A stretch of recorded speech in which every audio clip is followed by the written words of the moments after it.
In this example, we're going to use the volleyball patch with the 4 examples across the bottom to recreate this logo to get ready to be printed with our vinyl cutter. We'll start by selecting each element and making sure that they're the right size. Each of these elements is already a vector graphic.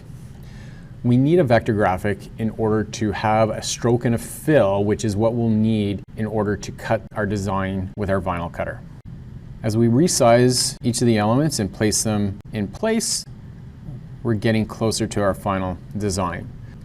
If we were just going to print this on as an image, paper, or post on a website, we'd do a different process here, but to be able to cut it, we want to make sure that the outlines of all of the objects don't intersect each other. Okay, since this is entirely one color, we want to make sure that we have no crosses. So as you can see here, there's some elements that are sticking out of the object, and there's some elements that are overlaying the other. So we want to combine some of those. The first thing I'll do is I'll grab the shapebuilder tool and I'll eliminate those elements that are outside of the shape. By holding down the Alt key and dragging, it changes, you can see beside the cursor, the minus sign, so that will subtract elements from the image. If I use the plus, that would add elements. I notice down at the bottom I missed a little bit, so I'll go back to my shape builder, select the area, and with the shape builder, go in and again Alt drag to subtract those elements that don't need to be there.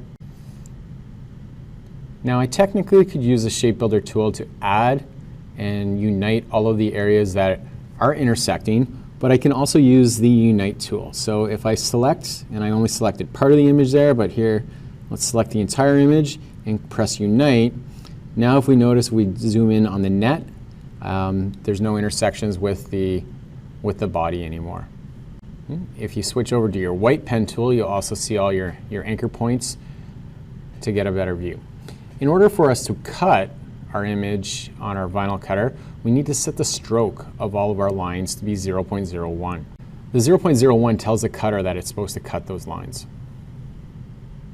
Our last step is to make sure that we have the right size, so I've just modified the width to 3.5, and then finally, because our cutter cuts everything in inverse, we need to reflect the image, and here you can see we're going to reflect and select OK. Now I can move this image into our cut program and cut this logo out. Thanks for watching. Hopefully this was helpful. Please give us a like and subscribe to the channel.